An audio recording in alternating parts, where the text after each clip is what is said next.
بسم الله الرحمن الرحيم.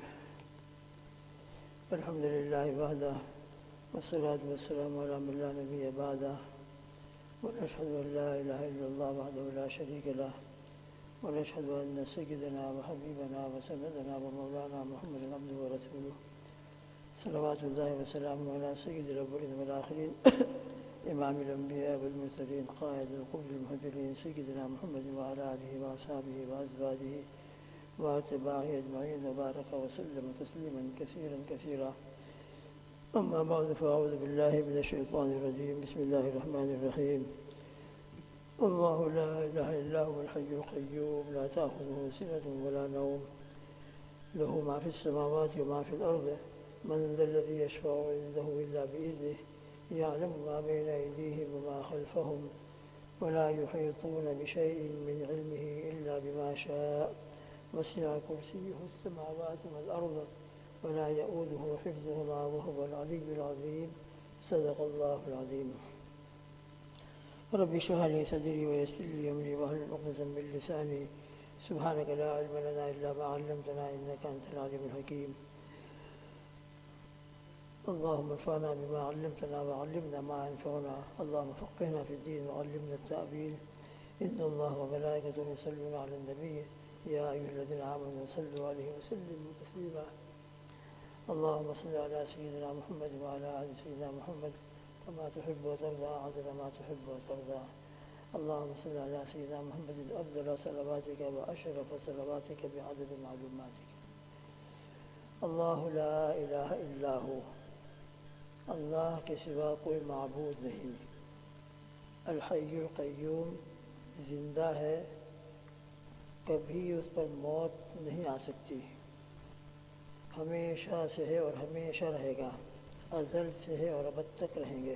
اللہ کی ذات. القیوم سب کا تھامنے والا ہے. یہ آسمان اور زمین، پہاڑ، سمندر اور نامعلوم فضا کے اندر کیسی کیسی گلیکسیاں، کہکشائیں، اور اللہ جانتا ہے سمندروں کے اندر کیسی کیسی مخلوقات. ان تمام کو سنبھالنے والا اور ان تمام کو تھامنے والا اللہ کی ذات ہے، ذات عالی ہے.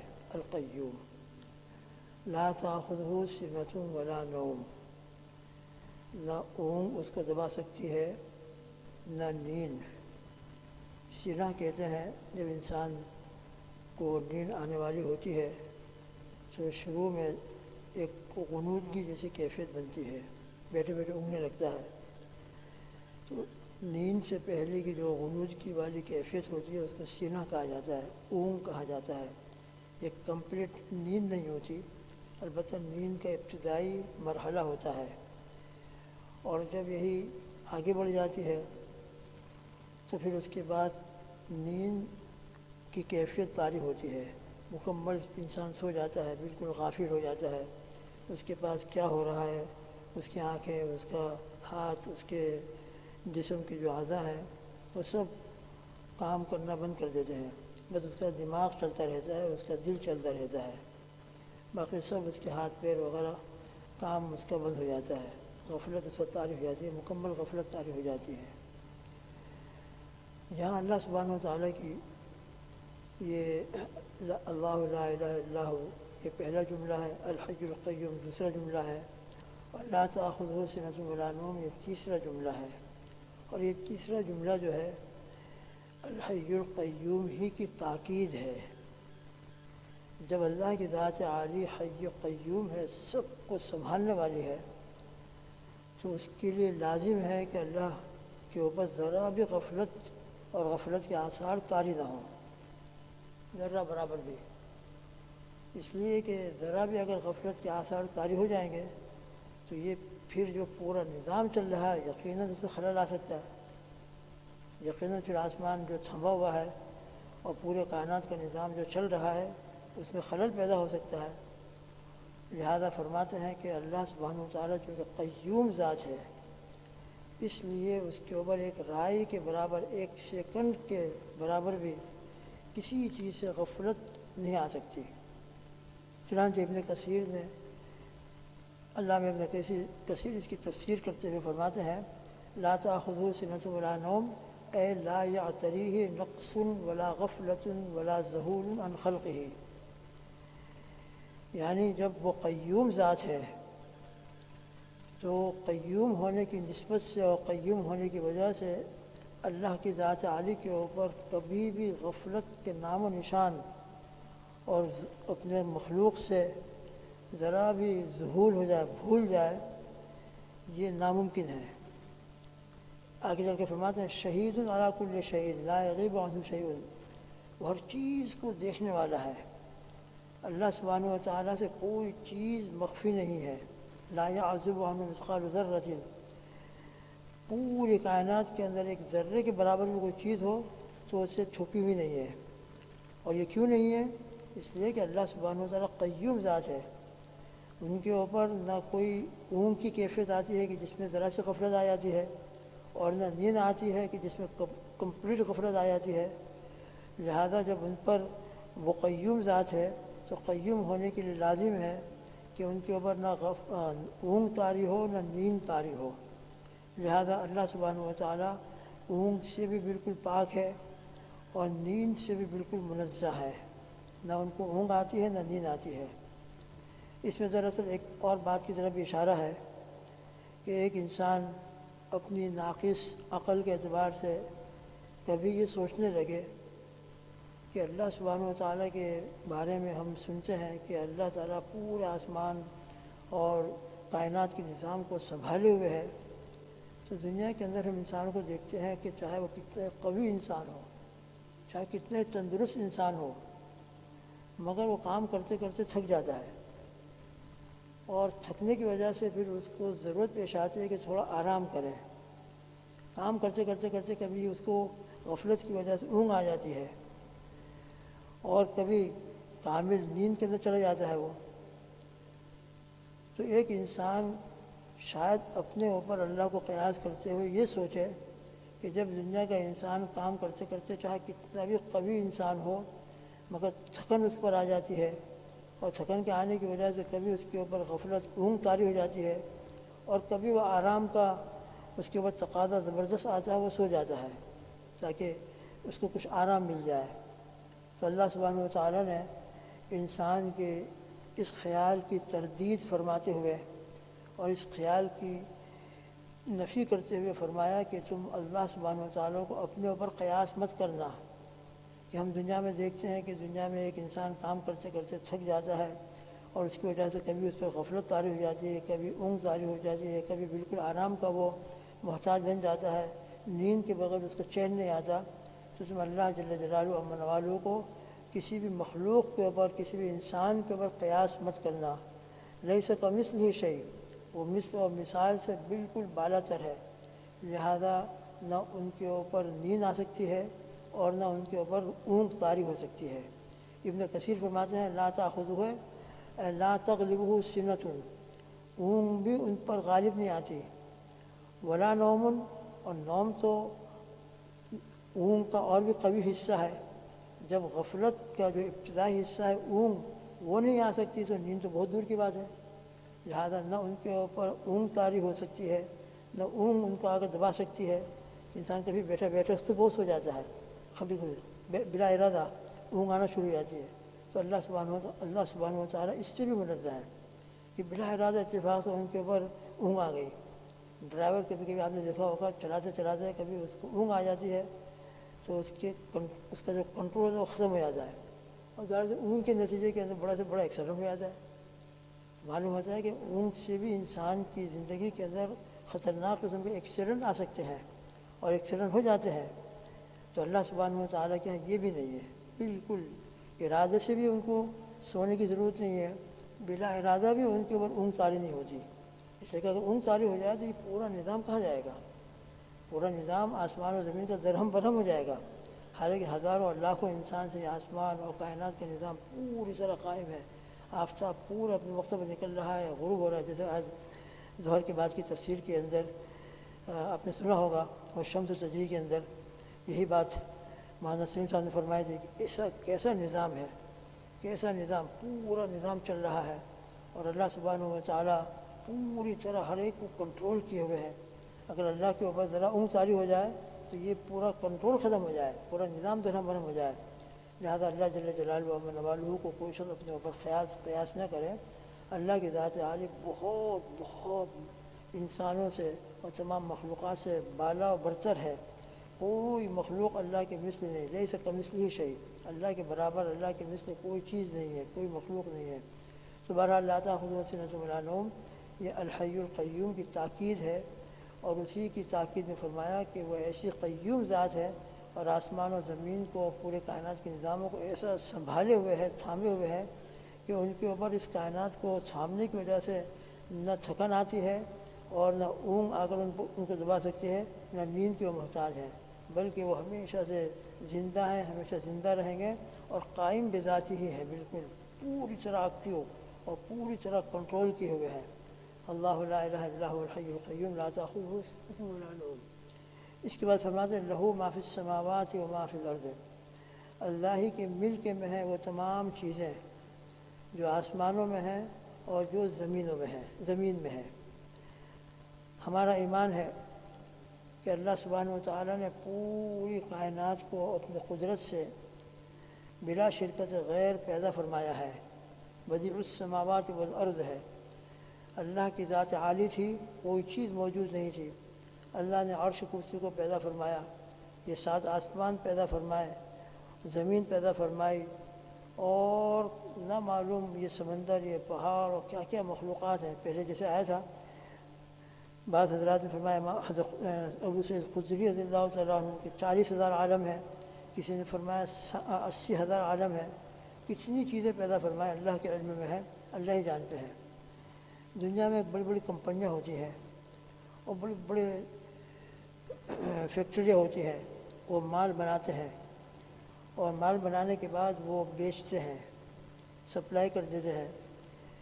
بیچنے کے بعد پھر ان کی اپنی چیزوں کے اوپر ملکیت ختم ہو جاتی ہے۔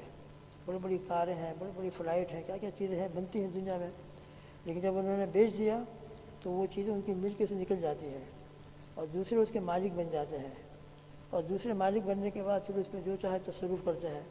پہلا جو مالک تھا کمپنی والا، اس کا تصرف اور اس کا اختیار ختم ہو جاتا ہے۔ تو اللہ جل جلالہ و نوالہ ہمارے ایمان کے اور عقیدے کے مطابق تمام چیزوں کے خالق اور خالق ہیں، اب پیدا کرنے والے ہیں۔ اب پیدا فرمانے کے بعد یہ بات نہیں ہے کہ دنیا کے اندر جیسا ہم دیکھتے ہیں کہ بڑی بڑی کمپنیاں، ان کے بڑے بڑے پروجیکٹ ہوتے ہیں، بڑے بڑے مال بناتے ہیں اور وہ بیچ دیتے ہیں، وہ بھی چیزیں ان کی ملکی سے نکل جاتی ہے۔ یہاں وہ معاملہ نہیں ہے، اللہ سبحانہ و تعالیٰ کے ہاں یہ چیز نہیں ہے۔ اللہ سبحانہ و تعالیٰ مالک بھی ہے، خالق بھی ہے، اور خالق ہونے کے بعد یہ تمام چیزیں ان کی ملکیت میں ہیں، ان کی ملکیت سے کوئی چیز خارج نہیں ہے۔ چنانچہ ہمارا ایمان ہے کہ دنیا کی ہر چیز کے مالک حقیقت اللہ کی ذات عالی ہے۔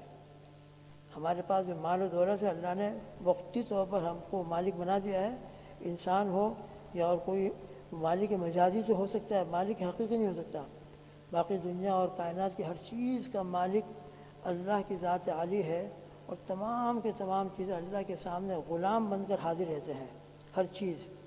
چنانچہ سورہ مریم کے اندر ابن کثیر نے آیت نقل فرمائی اس موقع کے اوپر، ان کل من فی السماوات والارض الا آتی الرحمن عبدا لقد احصاهم وعدهم عدا وکلهم آتیہ یوم القیامت فردا۔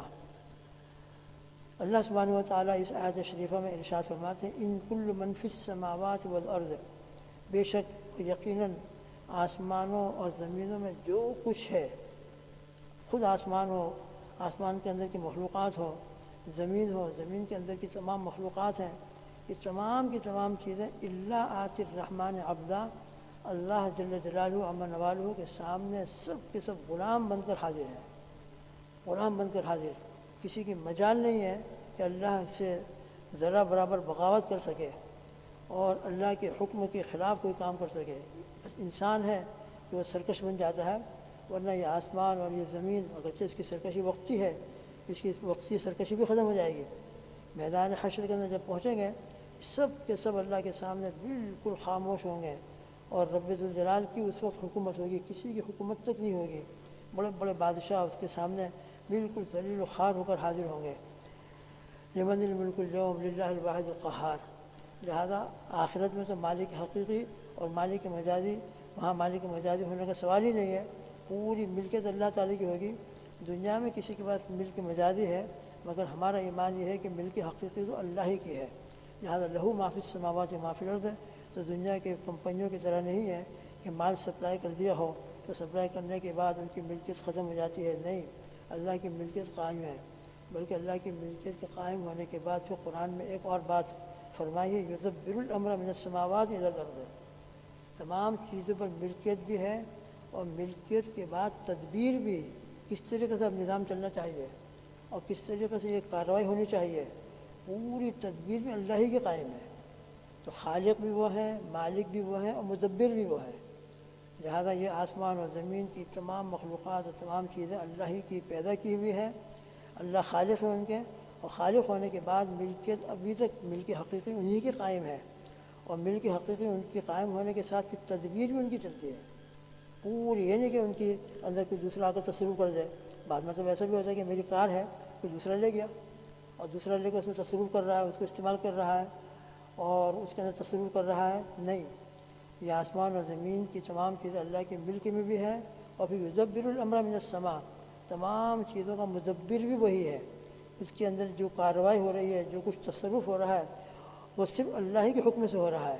لہذا ہمارا ایمان یہی ہے کہ اللہ تمام چیزوں کے خالق ہیں، بلا شرکت غیر آسمان اور زمین کو پیدا فرمایا، اور پھر آسمان اور زمین کو پیدا فرمانے کے بعد تمام چیزوں کے بعد ملکیت حقیقی بھی انہی کے قائم ہے، اور ملک حقیقی قائم ہونے کے بعد پھر اس میں جو کارروائی ہو رہی ہے، جو نظام چل رہا ہے، تدبیر ہو رہی ہے، وہ مدبر بھی اللہ کی ذات عالی ہے۔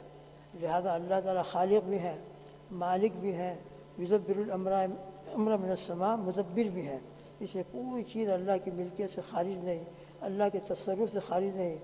اللہ ہی کا واللہ غالب علی امرہ، اللہ اپنے امر کے اوپر غالب ہوتا ہے، اور ہر چیز میں اللہ کا امر چلتا ہے۔ جہاں دیکھو اللہ کا حکم غالب ہے، اور اللہ کے حکم سے تمام چیزوں کا نظام چل رہا ہے۔ سورہ اعراف کے اندر اللہ سبحانہ و تعالیٰ نے ارشاد فرمایا ہے، ان ربکم اللہ الذی خلق السماوات والارض فی ستۃ ایام ثم استوى علی العرش یغشی اللیل النہار یطلبہ حثیثا والشمس والقمر والنجوم مسخرات بامرہ الا لہ الخلق والامر۔ اللہ کے لیے خلق بھی ہے اور اللہ کا حکم بھی چلتا ہے، لہذا اللہ خالق بھی ہے، اللہ مالک بھی ہے، اللہ مدبر بھی ہے، اور اللہ کا حکم سب چیزوں کے اوپر چلتا ہے۔ اس لیے اللہ کے حکم کے بغیر، اللہ کے امر کے بغیر دنیا میں کوئی چیز وجود میں نہیں آتی، اور دنیا کا کوئی معاملہ اللہ کے امر کے بغیر پورا نہیں ہوتا۔ واللہ غالب علی امرہ۔ تو لہ ما فی السماوات و ما فی الارض کے اندر اللہ سبحانہ و تعالیٰ کا حکومت کو بیان فرمایا، اللہ کی ملکیت کو بیان فرمایا، اللہ کے ملک کو بیان فرمایا۔ چنانچہ ابن کثیر نے بس چھوٹے سے جملے کے اندر ان تمام باتوں کو سمیٹ کر بیان کیا ہے، اخبار بان الجمیع عبیدہ، لہ ما فی السماوات و ما فی الارض میں اس بات کی خبر دینا ہے کہ آسمان اور زمین کی تمام مخلوقات اللہ کے غلام ہیں، وفی ملکہ، اور ان تمام کے اوپر اللہ کا ملک بھی ہے اور اللہ کی ملک بھی قائم ہے، وتحت قہرہ و سلطانہ، اور یہ تمام کی تمام چیزیں اللہ تعالیٰ کی حکومت کے ماتحت ہیں۔ اللہ کی حکومت اور اللہ کی سلطنت سے کوئی چیز باہر نہیں ہے۔ اللہ اکبر کبیرہ، اللہ اکبر کبیرہ والحمد للہ کثیرہ۔ اسے دوست بزرگ اللہ کی ذات عالی بہت عالی عظیم الشان ہے۔ لیس کمثلہ شیء، لا مثال لہ ولا مثل لہ ولا ضد لہ ولا ند لہ، نہ اس کا کوئی مقابل ہے، نہ کوئی اس کے مقابل میں کھڑا ہو سکتا ہے، اور نہ اس کے مثل کوئی چیز دنیا کے اندر موجود ہے۔ تمام کے تمام، چاہے وہ ملائکہ مقربین ہوں، چاہے انبیاء و رسول ہوں، سب کے سب اللہ کے سامنے بندے بن کر حاضر ہوتے ہیں۔ نبی کریم صلی اللہ تعالیٰ علیہ وسلم سے بڑھ کر دنیا میں کوئی نہیں ہے، پوری کائنات کے اندر کوئی نہیں ہے، مگر اللہ نے نبی کریم صلی اللہ علیہ وسلم کی جو سب سے اعلیٰ درجے کی صفت بیان فرمائی ہے، وہ عبدیت کو بیان کیا ہے، اور جہاں آپ صلی اللہ علیہ وسلم کے اوصاف حمیدہ کو بیان فرمایا، اور جہاں نبی کریم صلی اللہ علیہ وسلم کے مقام قرب کو بیان فرمایا، اور آپ کے مقام خصوصیت کا تذکرہ فرمایا۔ جیسے معراج کا موقع ہے، معراج کسی کو حاصل نہیں ہوئی، یہ آپ صلی اللہ علیہ وسلم ہی کی خصوصیت ہے، مگر جب معراج کو اللہ سبحانہ و تعالیٰ نے بیان فرمایا ہے سبحان الذی اسریٰ بعبدہ لیلا من المسجد الحرام، تو اللہ کے نبی صلی اللہ علیہ وسلم کی صفت عبدیت کو بیان کیا۔ تو عبدیت کیا ہے؟ بس عبدیت یہ ہے کہ انسان بالکل اللہ کا محتاج ہو، ہر چیز میں جو انسان محتاج ہوتا ہے وہ عبد ہوتا ہے۔ تو اللہ کے نبی صلی اللہ علیہ وسلم کی بہت سارے محامد ہیں، بہت سارے اوصاف ہیں، بہت سارے مناقب ہیں، مگر آپ کے اندر عبدیت کامل طریقے سے موجود تھی۔ تو جب نبی کریم صلی اللہ تعالیٰ وسلم عبدیت کے اندر کامل سے کامل ہے تو دوسری چیزوں کا کیا پوچھنا؟ اس لیے سب چیزیں اللہ کے سامنے عبد ہیں، ان کے غلام ہیں، اور ان کے اوپر اللہ کی ملکیت قائم ہے۔ اللہ پاک ہم سب کو بھی اس کا یقین عطا فرمائے کہ ہم بھی اللہ کے مملوک ہیں۔ میرے ہاتھ میں جو کچھ ہے وہ سب اللہ کی ملک ہے، میرے پاس جو مال و دولت وہ سب اللہ کی ملک ہے، میرے جسم کے اندر جتنی نعمتیں ہیں، آنکھ اور زبان اور کان اور قوت اور طاقت، یہ ہاتھ اور پیر سب اللہ کی ملک ہے۔ یہ میرے پاس اللہ کی ایک امانت ہے۔ اللہ نے مجھ کو تھوڑی دیر کے لیے، تھوڑی مدت کے لیے اس میں تصرف کا اختیار دے دیا ہے، لہذا اب اللہ سبحانہ و تعالیٰ نے جس طریقے سے مجھ کو اختیار دیا ہے تصرف کرنے کا، اس میں استعمال کرنے کا، انسان اللہ کے حکم کے مطابق اللہ کی نعمتوں کو استعمال کرے گا تب تو یقیناً وہ عبد شاکر کہلائے گا۔ انشاءاللہ یہ نعمتیں اس کے لیے اللہ کے قرب کا ذریعہ بنیں گی۔ اور اگر اللہ کی ان نعمتوں کے اندر وہ آزادانہ تصرف کر رہا ہے، اللہ کی نافرمانی کرتے ہوئے ان نعمتوں کو استعمال کر رہا ہے، تو پھر یہ سرکشی اور بغاوت انسان کے لیے بڑی خطرناک ہوگی۔ اس لیے انسان اپنے مال کو، اپنی دولت کو، اپنے جسم کو، اپنی آنکھوں کو، اپنے کانوں کو یہی سمجھے کہ یہ سب اللہ کی ملکیں میں ہے، اور حقیقت میں اللہ نے خرید بھی رکھے ہم سے۔ تو ان اللہ اشتری من المؤمنین انفسهم واموالهم بان لهم الجنہ، اللہ نے جنت کے بدلے میں ہم سے تمام چیزوں کو، ہمارے مالوں کو، ہماری جانوں کو خرید لیا ہے۔ اس لیے ہم ہر وقت اللہ کا مملوک اپنے آپ کو سمجھیں۔ ہم اللہ کے مخلوق بھی ہیں اور اللہ کے مملوک بھی ہیں اور اللہ کے غلام بھی ہیں، لہذا اپنے آپ کو اللہ کا غلام سمجھ کر، غلام جیسا اپنے آقا کے سامنے کتنا دبا ہوا رہتا ہے اور کتنا فرما بردار بن کر رہتا ہے، اس طریقے سے ہم بھی اللہ کے سامنے فرما بردار بن کر رہیں، غلام بن کر رہیں، ذرہ برابر تکبر ہمارے دل میں نہ ہو، بڑائی نہ ہو، فخر نہ ہو، اور اس طریقے سے کوئی بڑی باتیں نہ ہوں، بلکہ اپنے آپ کو اللہ کا غلام سمجھ کر انتہائی عاجزی، انکساری بھی اللہ کے سامنے پیش کرنے والے ہوں، اور اللہ کے مخلوق کے ساتھ بھی عجز اور تواضع کے ساتھ پیش آنے والے ہوں، تو انشاءاللہ یہ بندہ کامیاب ہے اور انشاءاللہ اس کو کامیابی حاصل ہوگی۔ اللہ مجھ کو اور آپ کو ان باتوں کا یقین عطا فرمائے، ہر وقت اس کا استعداد نصیب فرمائے کہ ہم اور جو کچھ ہمارے پاس ہے اور پوری کائنات ہر چیز اللہ کی ملک میں ہے، لہذا ہم ان کے مملوک ہیں۔ جب مملوک ہیں تو ان کے غلام ہیں، تو ہم کو غلاموں جیسے اللہ کے سامنے اپنے حالات ظاہر کرنا چاہیے، اپنے اعمال پیش کرنا چاہیے۔ بغاوت ہو، سرکشی ہو، اللہ کی نافرمانی ہو، اس سے ہمیشہ ہمیشہ اپنے آپ کو بچاتے رہنا چاہیے۔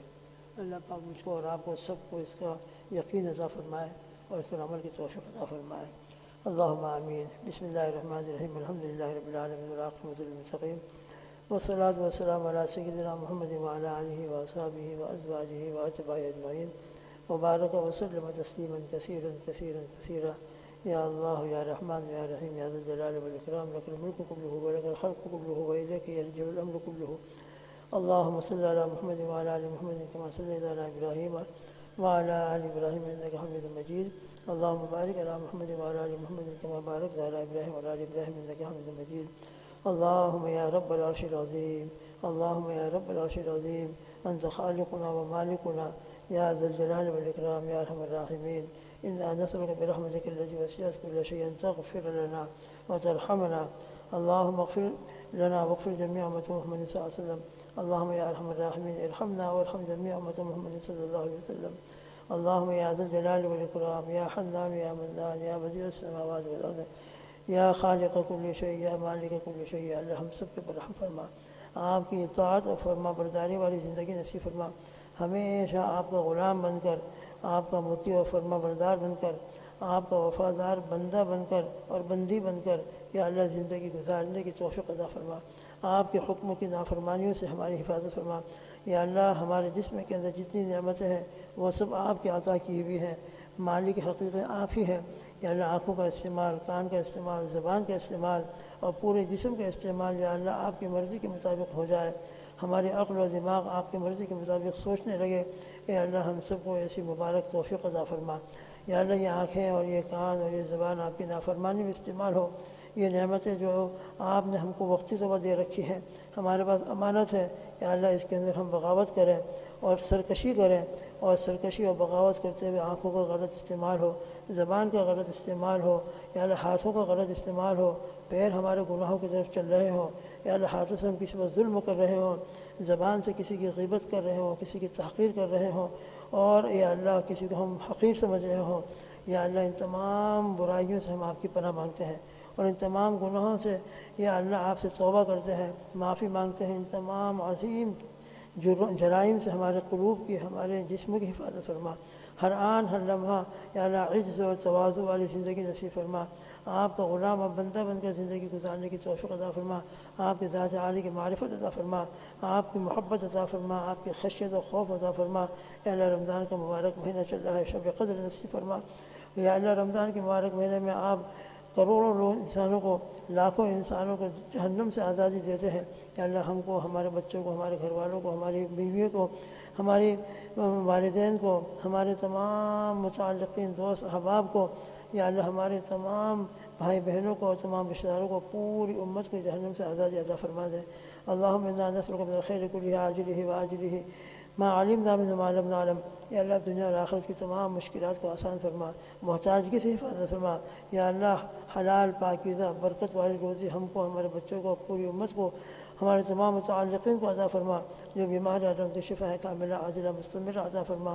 قرآن سے صحیح محبت عطا فرما، تعلق عطا فرما، تلاوت رات دن کرنے کی توفیق عطا فرما.